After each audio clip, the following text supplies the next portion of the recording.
Good day to you, friends and members of Eidsvold. I pray you are well. Do you know that you are fearfully and wonderfully made? Our scriptures proclaim that, specifically Psalm 139.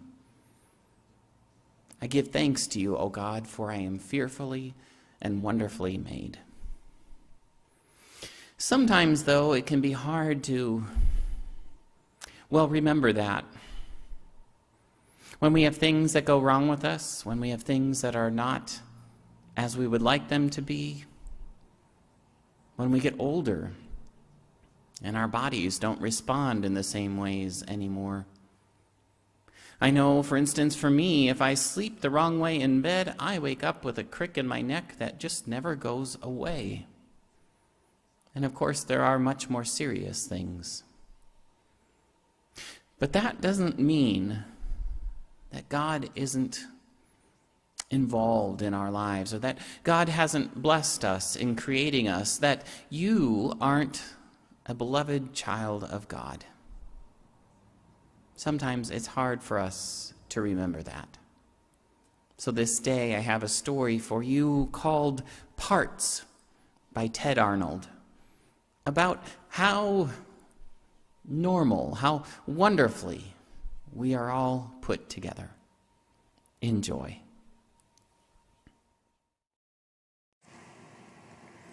Parts by Ted Arnold. I just don't know what's going on or why it has to be, but every day it's something worse. What's happening to me? I think it was 3 days ago I first became aware that in my comb were caught a couple pieces of my hair. I stared at them amazed and more than just a bit appalled, to think that I was only 5 and starting to go bald.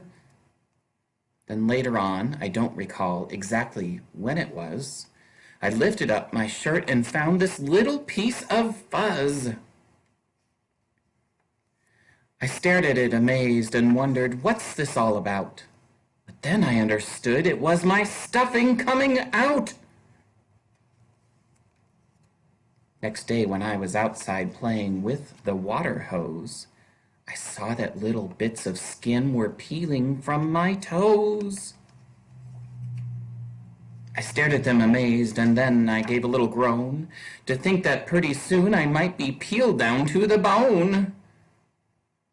Then yesterday, before my bath, as I took off my clothes, a chunk of something gray and wet fell right out of my nose.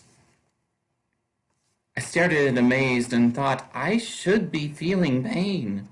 Well, wouldn't you if you just lost a little piece of brain? So now today I'm sitting here enjoying Dr. Seuss. And suddenly I realize a tooth is coming loose. I wiggle it amazed, dismayed, too horrified to speak.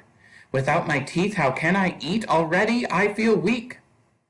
Now I'm really worried. I'm as scared as I can be. 'Cause finally what's happening is very clear to see.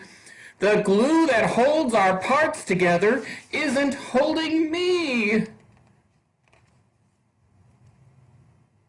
And now I'm thinking to myself, what's next in line to go? Might be my ears, might be my eyeballs. How's a kid to know? One day I might be playing ball and have my arm fall off. Or maybe I could lose my head if suddenly I cough. Quite soon I'll be in pieces, in a pile without a shape. Thank goodness Dad keeps lots and lots and lots of masking tape. What? You forgot to tell me teeth fall out? And when they do, some brand new teeth will soon begin to sprout? My hair, my skin, and everything? There's nothing I should fear? So all of me is normal? Whew! That's really good to hear. Then tell me, though, what's this yellow stuff I got out of my ear? Ew. Did you enjoy that story? What was your favorite part? Which part of the story did you enjoy the most? Was it when his eyes flew off? Or when a chunk of something gray and wet fell right out of his nose? I remember when I would read this story to my children that I liked this page here, with the mom carrying Parenting for Beginners book in her arms.